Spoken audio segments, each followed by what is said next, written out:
Compact SUVs are the hottest segment in the auto industry. They're pitched as affordable, go-anywhere mighty-mites. But how well do these small, all-wheel drive SUVs deal with the worst winter weather? With our Connecticut Auto Test Center in winter's frigid grip, Consumer Reports piloted 3 of the most popular compact SUVs, still wearing their standard all-season tires, around our track to find out. We performed straight-line acceleration, braking, hill climbing, and cornering evaluations of a 2015 Honda CR-V, Subaru Forester, and Toyota RAV4.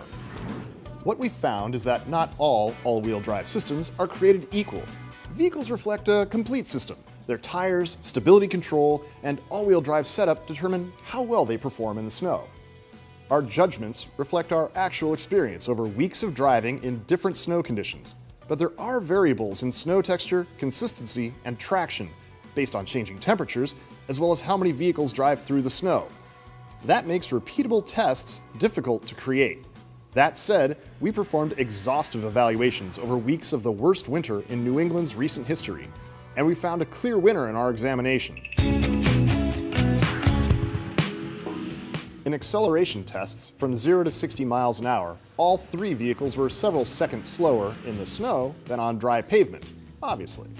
But while all 3 had nearly identical dry pavement acceleration times of around 9 seconds, in the snow there was a 2.3 second gap between the Forester and RAV4. As for braking from 60 miles an hour, the RAV4 and Forester were able to stop in about the same distance, but still taking more than double the distance of what it would take to stop when braking on dry pavement. But the CR-V took 50 feet further to come to a stop. We also climbed a steep hill covered with fresh snow. Here the Subaru did markedly better than the Honda and Toyota. The Forester's drive system allows a certain amount of wheel slip while climbing, which helped it maintain momentum in a pitch. The CR-V and RAV4 feel less responsive to a foot on the gas pedal.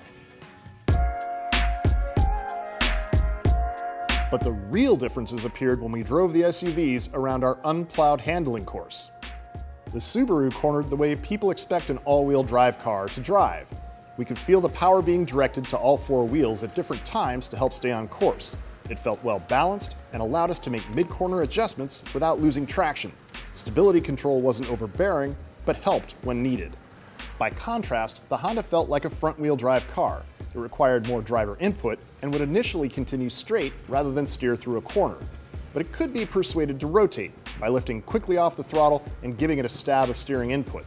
The stability control system prevented the SUV from spinning out, but ultimately, the CR-V inspired less confidence than the Forester. The Toyota was by far the least able in snow cornering. The RAV4 often didn't respond to steering, braking, and throttle inputs, plowing straight through curves.